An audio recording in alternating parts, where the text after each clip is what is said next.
On this episode of the I2I Forum podcast, we're speaking to Tom Iveson of Amtis Recruitment. He's going to give us his take on the current market in the UK for recruiters and candidates.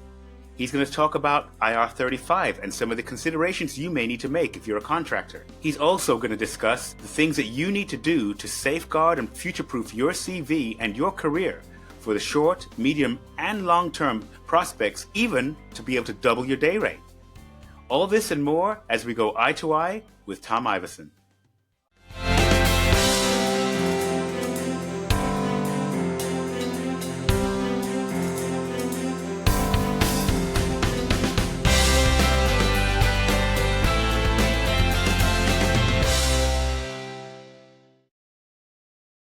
Welcome to Tom. Tom, thank you so much for joining me on this session of the I2I Forum. So right now we're at I2I with Tom Iveson, and I just let people hear a bit more about you, Tom. So quick background from my perspective is I've known you for between 10 and 15 years now. Yeah, right? stretching. Yeah, I think I've worked with you on maybe 3 or 4 or maybe even 5 contracts. Yeah, 4 to 5. In If we count going back to the same place twice. Yeah. Yeah. Yeah, and I think the thing that really stood out about you and James, who you eventually started your own company, Amtis, is really the relationship from the get-go. Even when you were at the previous organization, it was always around relationships. So just wanted to let people know a bit more about your story, because you're originally an Olympic athlete, right? Yeah, that's it. So I think kind of aligned to how I personally and James likes to work with people, how we have the culture of Amtis set up now. It is around people. So Mm-hmm. a candidate isn't a candidate and a client isn't a client. They are people. So sometimes we'll talk about sports and music and cars, hobbies, children, whatever, whatever's happening, whatever those priorities are, and we're connecting with people right the way through. And whether that means in sport, I was part of a high performance Olympic team. We were surrounded by sports psychologists, physiotherapists, doctors, clinicians, the best coaches in the world at times as well. We were really fortunate with that, and that's high performance sports coaching, which aligns into business coaching, career coaching at the same time. But our client of today might be a candidate tomorrow, and the Mm-hmm. candidate of today may grow their career. They've gone from a junior level, entry level, but we're now kind of full life cycle. We've seen people that have entered into the world of work that are now kind of the program directors that need to hire a team, and it's through that personal connection. So I left sport as a competitive athlete around age 27. So I think that's massively important. Sometimes I've kind of been through that career switch, but I've Mm-hmm. also then known what it's like to be on the receiving end of entering a new market for the first time, having that career transition, and not in some ways, and we'll catch up on it at some point, I'm sure. But there are a lot of ways that people are trained in recruitment sales, how to get information from a candidate, and things that they aren't wrong, but they can seem so obvious that it gets in the way of actually connecting with the person at the same time as well. So I've always put anything like that as a secondary, focused on getting to know what people are interested in, the technologies, and them as a person, them outside of Mm-hmm. work, more than anything else, which goes a long way. I think one of the things that I just find so annoying, which is how you guys stood out in the first place, was the fact that, hey, Marcellus Lindsay, hey, how you doing? Blah, blah, blah. Yeah. I'm calling from so-and-so agency. Yeah. And I'm like, and what is the opportunity? Well, we understand you're at so-and-so company, and we wondered if you could... I'm like, no. Yeah, straight jumping into what can we get from you rather than what can we offer as Yeah. well. Yeah. And those are some of the pitfalls that I didn't see with you guys. But you talked about making that transition into, from being a competitive athlete into the workplace. One of the things I've also noticed is those transferable skills, because you talked about a number of things that you saw or you were the recipient of, like high performance coaching and stuff like that. I've actually found working with you, I sometimes get a bit of that from you helping me to look through some of these psychological blocks and stuff like that. Okay, yeah. So Yeah, it's not intentional. So it it's sometimes just welcome. naturally comes out. But Yes. since retiring after the Vancouver Olympics 2010, I've been in my spare time as a voluntary capacity in coaching. So I'm coaching short tracks, speed skating, coaching the next Mm, generation of athletes, but also coaching masters athletes. So some of them compete at a World Masters game. And other people just want to be in the sport for fitness, for that kind of community feel hmm an element. So I'm the head coach of the Mohawks club. Um, when when a skater gets to a certain stage, they then transition onto the national teams program. So that might be from age kind of 15, 16. So it's kind of part of my role as the coach, supported by another multi-Olympian coach, Joe Ely as well, to get them to the right level so that they're able to step into the elite world of training 2 or 3 times a day, 5, 6 days a week. And then my role kind of switches more into mentoring. So it'll be helping those that have transitioned onto the national team to go through high pressure environments, to stand on the start line of a world championships and know that if you don't finish in the top two in a race out of 6 people, you have no funding next year. You have to go back to, live on the sofa because your mum and dad have got rid of your spare bedroom, turned it into a home office potentially. But fortunate to have had two of the athletes go to the last Olympic Games. One of them got into the Olympic final as well. So kind of a mentoring and talking through sports or careers or psychology. And so much of it comes down to the basics of doing basics at a world-class level. Jake Humphrey talks about it on the High Performance podcast a lot, so kind of coining that world-class basics phrase, but that's where ultimately those one percenters come from that we've heard about so many times. What are your one percenters? What can you improve? And so often it's a case of, well, turn up to work, be on time, be punctual, be prepared, evaluate yourself, don't take other people's criticism, too strongly, but reflect and look at where maybe your next career goes. Because I came from that sports background where you always had to look at performance improvement. It was the only way to stand still, let alone move forwards. And I think that translates really well, both for us as a business, for candidates, for clients, those conversations that we have. I completely agree because I'm thinking like the metaphor now. It's like you said about showing up, doing the work, Mm, being prepared, being reflective. On that starting line is like an interview. How yeah, do you mentally prepare to be standing on that line, and when it says to go, to go. yeah, Having the technique to know how to get out quickly, and and maintain your speed, how to watch the competition, how to gauge. I mean, all these things are just the transferability between, or you could look at the alignment between the yeah, things right here. In fact, yeah. that's one of the key reasons why you're one of the trusted advisors on the Double My Day Rate program, Thank you. because Yeah, everything you're talking about here is about helping people move from that stage where they're at right now, because you've been there on a number of levels, yeah. and prepare to be able to move at pace, at speed, and be competitive in a completely new market. Yeah, So I think right I think that now, reflects on both of us, though, doesn't it? And in all of the conversations that we've had across multiple contracts, at what point do you go above and beyond? So at what point do mhm, you outwork the competition, which might be the contractor market, might be the permanent market? When do you outwork them?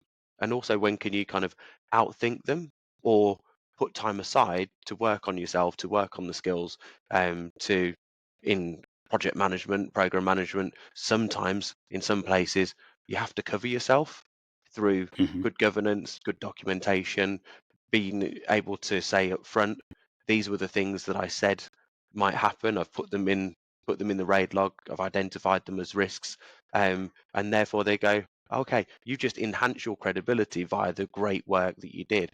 mhm, We have to do the same thing from a recruitment perspective. When we know that we've got, say, 2 candidates at a final interview, one of them may have 3 other things on, and it's important for us to know, well, is this going to be their main role? Is it the mhm, ideal position for them? And we will back our candidates to the hilt if we know that they are super passionate about joining the company for all of the right reasons. But we also have to manage the risk with the clients, because sometimes they can love the great interviewer, and that great yeah, interviewer might not always be the person that backs that up with great work. They could be great on the stage, you know, Shakespearean in the spare time, interview mhm, brilliantly, mhm, but not be the person that applies themselves, turns up, And that's how, both in contracting, we talk a lot about double my day rate. Sometimes doubling your day rate within the course of a calendar year or over a multi-year period means being in work for more of the year. As simple, not just having a high Hmm. day rate Hmm. in an Hmm. individual contract, but Hmm. having more days, more billable days, 42 weeks of the year that you're actually able to bill a company, for example, take some holiday, have a shutdown over Christmas, whatever it might be as well. Hmm. Spot on. I think one of the things that I think right now is we're coming to this last quarter of the year. So in this last Mm, quarter of the year, some organizations are on a January to December kind of financial year. yeah. They're tightening the belts. They're Mm, throwing everything out of the balloon basket. You know what I'm saying? yeah. To stay Yeah. afloat and to be able to rise higher to try and meet some of the targets that they've kind of weighed themselves down through one thing or another Yeah. throughout the financial year. So how are you seeing the market right now in Q4 of 2024? What is the market looking like to you as a recruiter? I think it's unique at this time of this year compared to other years. So yeah, absolutely, we've got some retail organisations that we work with. It's always around technology, data transformation. And that's omnipresent. It never goes away because something's out of service. There's a merger, acquisition, some work that needs to be done. So as most retail organisations get really busy around Christmas, so they do their financial year end in September. Others push it back, and it aligns with kind of government targets and April year ends. So there can be different organisations that have different money at different times, a bit like local government when all of a sudden they repair the potholes at a different time of the Hmm. year.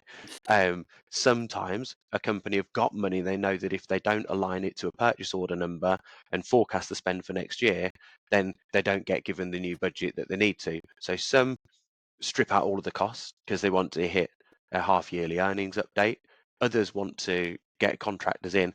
I think for this year, the bit that makes it unique is that we've had a new government in the UK, the autumn statement, which has changed things for a lot of companies in terms of their larger cost base, from everything around employers' national insurance pushing the costs up. Um, the other factor would be minimum wage, living wage, um, that will push the lowest salaries up, but it also then has a knock-on effect because the team leader then might need a little bit higher money, and it'll need to get to a certain level until it balances, until it equates. Hmm. Um, and companies, at least now they can forecast what they can do, what they can spend, where they can spend. But I think there's had to be this additional reflective period. The US economy will go through some changes. There'll be um, international trade agreements that do or don't happen because of tariffs with Trump.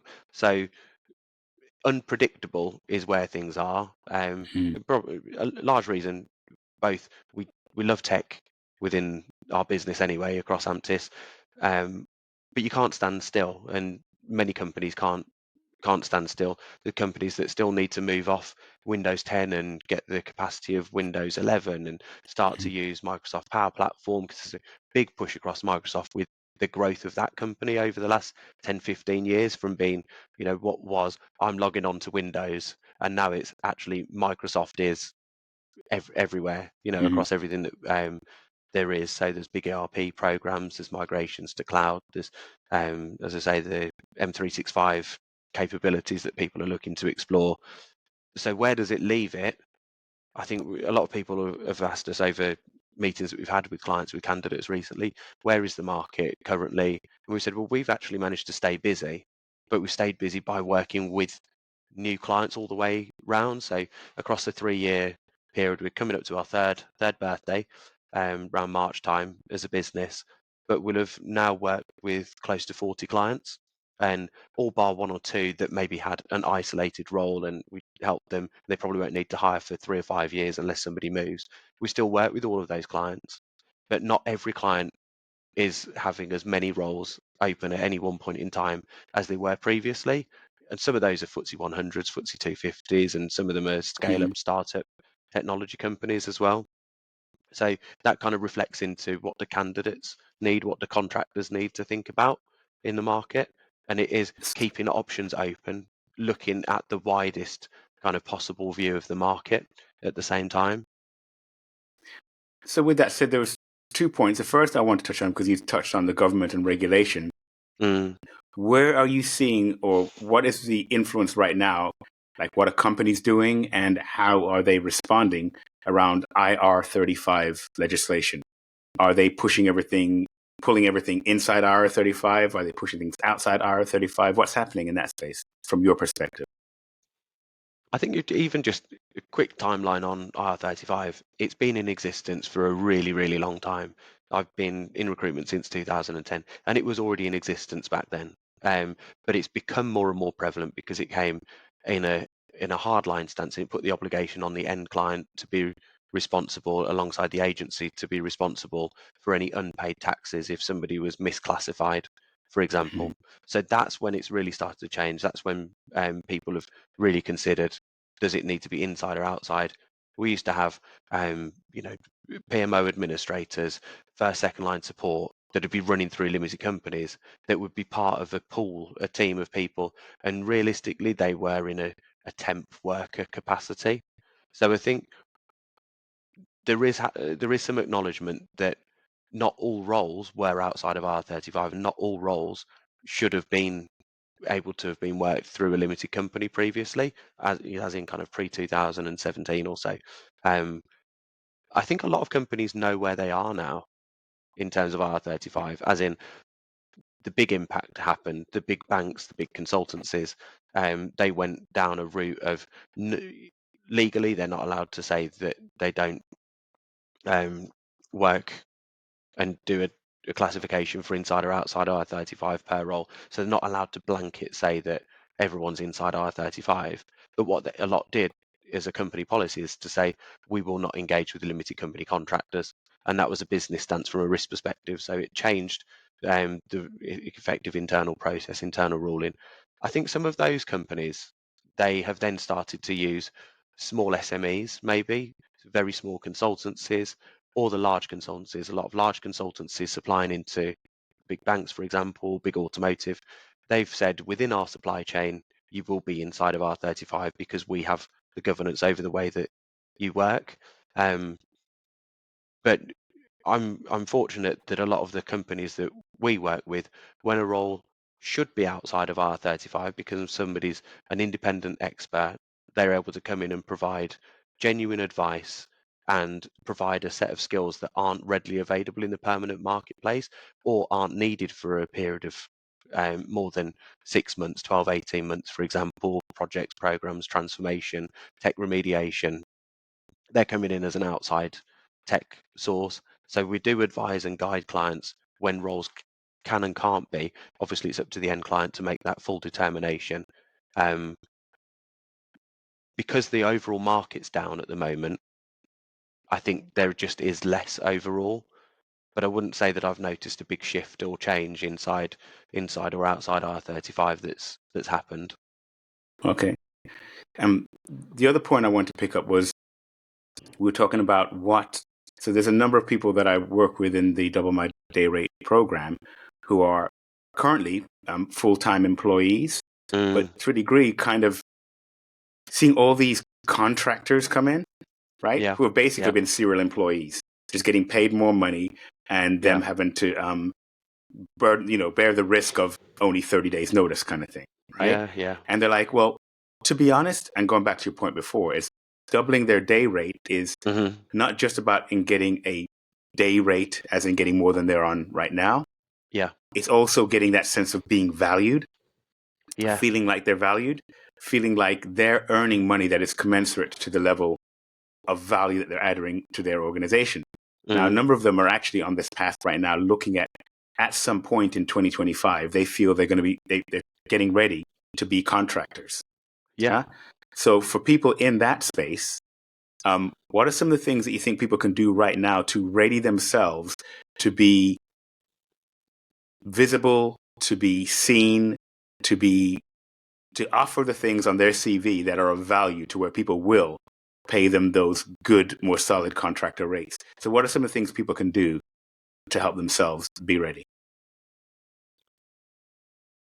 I'm always really cautious about advising or suggesting people move from permanent to contract. And I Mm. would say don't look at going into contract for the money, especially now. Hmm. And that's knowing that at times you can't full-time work remotely. You will have to grin and bear it as a day rate contractor, as a business. If you're outside of R35, which is where you're engaged on a business to business agreement, you might be directly into the end client. Quite often it will be through an intermediary, through a recruitment agency, through a consultancy, etc. And that means that the total amount that's on the day rate, if it's 400, 500, 800, £1,000 a day, that total amount goes to your limited company versus inside IR35, and that total amount that's advertised invariably, unless someone's explicitly said, will go as a total amount to an umbrella company. It might be that an agency will do that through an internal payroll, and that's something that some agencies have got capability to do or want to do. But if you're inside IR35 and that total amount goes to the umbrella company, it means that an employer's national insurance and apprenticeship levy will come out before you get to the initial line of deductions, which is for you personally, because Hmm. effectively you are deemed to be in the same category as an employee. So pay as you earn tax, Hmm. employee national insurance has to come out. So what you receive is everything that you can spend. And when you're there as an outside R35 contractor, what you receive is effectively yours to work through your accountants, Hmm. through your business, decide what you pay yourself, decide what you invest in yourself for the future, decide what you might take as dividends, performance related bonuses, anything like that. So the take home can be higher. But the reason I'd say don't get into it for the money is because at times you might have to travel really far. You might have to stay away from home. You don't always have the luxury of having a company that's on the doorstep that you Hmm. work for. And at times there'll be some great times. And a lot of people, especially when some of the day rates were really high, when contracting was plentiful, there'd be people in permanent roles saying, why are we paying £600 a day for a senior project manager? Because that total amount is so high. Those same project managers right now in a tougher market, some of them are out of work and have had to just live off the money in their company account for the last 6 or 9 months. Um, the ways to insulate yourself from that, actually answering the question, Tom, acknowledging that, is build a fantastic network, be acknowledged for what you can do, what you can bring to the table as an individual. Ensure that you're up to speed, especially as a permie. Get yourself on any training courses that you can. If you're currently a project or program manager, if you've got a Prince 2, do an MSP course, do a managing successful programs Successful course. program. If you're in a PMO space, look at things like MOP, whatever it might, whatever Hmm. it might be, to ensure that that is that's the theoretical for what you do. Because quite often in a permanent role, you are really good at what you do, you've moved with the times, you've been on, half a course here, half a course there, had some internal advisors, etc., picked up things from contractors even because they're, the voice that comes in. But get that theoretical currency at the same time and build that into a compelling CV as to how you Hmm. offer value. There are so many candidates in the market at the moment.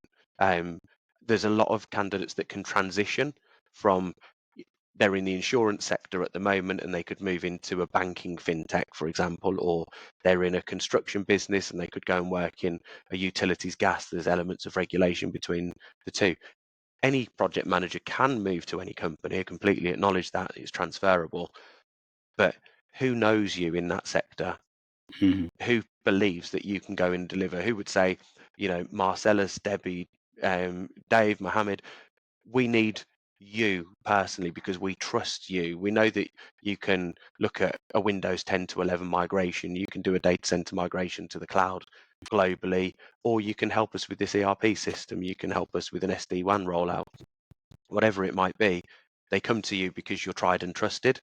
So you can, at any point in time, quickly spin up a limited company. I really wouldn't focus on the readiness of having a limited company name, having a business Hmm. bank account, having insurances until you land that outside of R35 role.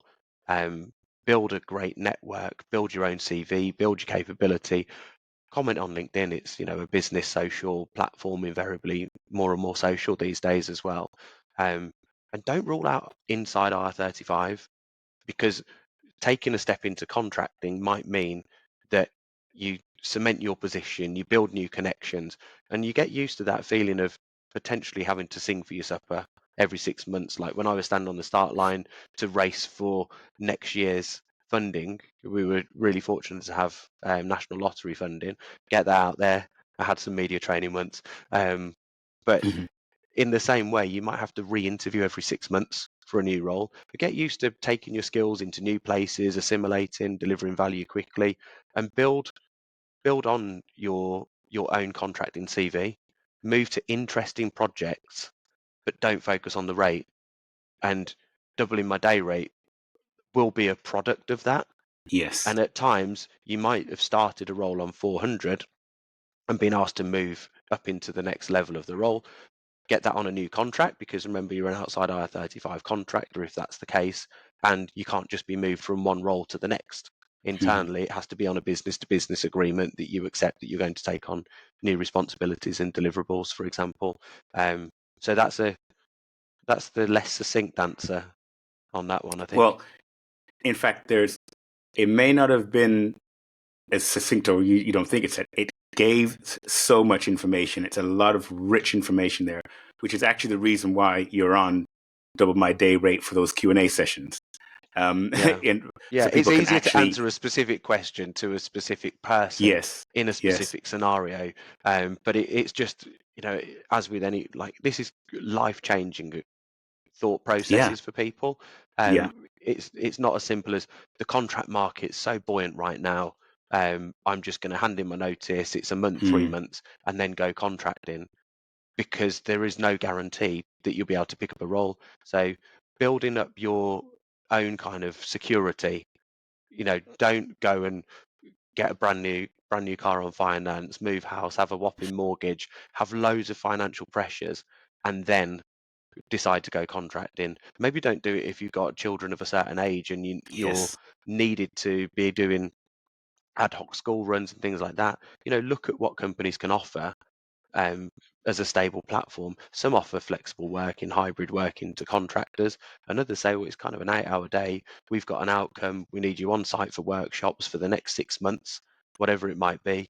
Um, Look at what your own lifestyle needs are, financial needs are, and if you really really want to go contracting because you want more variety, maybe in the types of work that you do, the types of companies that you want to work with, some people will go contracting to move around without the kind of the fear and guilt of taking a perm role for 1 to 2 years and then handing you notice, moving to another one and building a capability that way. Some people will say, well, I'll go contract and I'll do 6 months, 9 months, 18 months in various different contract roles, and then maybe go back into the perm space.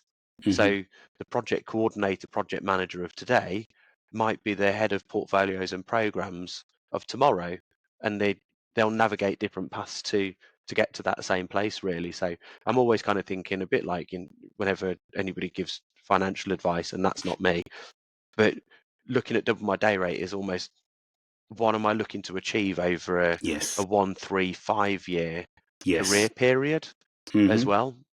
absolutely. And that's actually part of the reason why it's called double my day rate. Hmm. So that way, it's the personal responsibility and accountability, being surrounded by the people who can give solid, grounded, real world advice like Yeah, yourself, yeah. that can say to them, without all the hype of, I'm on LinkedIn, I can help you do that. No, it's more like, no, who are you? And that's why the cohorts are so small, the double my day rate of only Mm, 10 people, and we get people to yeah, buddy up. yeah, So not only are they mentored, but they're mentoring other people. They're yeah, cross fertilizing in the sense of knowledge and experience from different industries.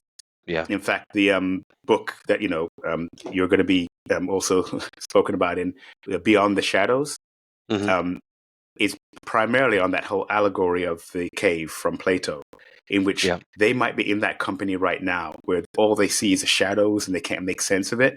Mm, Having some helping hands lead them out into the light and equip them to be able to go back in, and for those who want to be freed from that, to be able to say to them, okay, this is how they can lead. So that's why they become those portfolio leads of tomorrow, because they Yeah. went out into the world to get cross-industry experience to bring it back home and have a new level of value that they can not only be compensated for, but also feel quite proud of themselves for going out there and getting it and coming Yeah. back to those organizations, or going back, even if it's not their organization, another permanent organization that's in a similar space to the organization that they initially started in. Yeah. But That's it. Yeah. Tom, solid, grounded, just the level of integrity that I've always found that's come from you and from James, and just keeping it real, absolutely solid. But for this episode of the I2I Forum, and being eye to eye with you, we're going to wrap it up right now. But I'm going to also put some information, below the video. People always Yeah. doing that. That way people can get in touch. But are there any closing thoughts that you'd want to put out for people right now who are end of the year reflecting and thinking about 2025? Are you looking optimistically at 2025, or do you think it's still going to remain being very unique? I kind of describe myself as an optimistic cynic. So I'll always look at things and see possibility, opportunity, and off the back of some of the recent changes that we spoke about at the start, yeah, 2025 should be a year with a bit more stability in whatever Okay. direction that means. And kind of you contrast that to anybody maybe looking at the contract market at the moment, how they increase their day rate, their take home over a period of time, their career path. But having that readiness, having the thought process is also getting to the right stage, in the same sense of knowing what you don't know.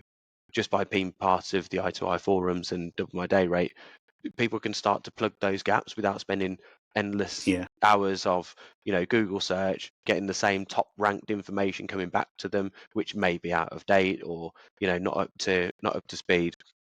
But it's about being open to opportunity, being kind of Yeah. curious as to what's happening out there. I think knowing your own value as well. So if Hmm. somebody's in a PMO function right now in a specific industry, working in a specific way, from a recruitment perspective, that is their value to another organization. Being able to transcend that value is only ever based upon what additional certifications, knowledge have you got, Hmm. unless you've got an amazing network that somebody says, I trust you to come in and do this. It's kind of the only way to step across in the current market as well. So always good to have that plan A and think about maybe what's my plan B, what's my fallback, what's my plan C, you know, and don't forget to do a great job in your current organization, because Yeah. your current manager, who knows where they might be in 4 months, 5 months, 6 months time, and say, I've got something for you. Would you consider leaving a Hmm. permanent role to go contracting? I can wait for you. Because the move into contracting often comes not through somebody handing the notice in because it's super planned. It's because they were maybe made redundant and contracting came up first and they'd always wanted to do it and this is their chance. Or a manager says, I can wait 4 weeks. If you can hand your notice in, I need you. And I've always known that you'd be great as an asset for the future. So keep winning in the day to day for sure, and plan ahead. Thank you so much, Tom. I'm looking forward to another catch up with you real soon. Okay? I'll try and stay on point next time. No, you it was fine. Thank you. The whole point of this is conversational. Have a Yeah, great one. that's fab. All right. Cheers then. Bye bye.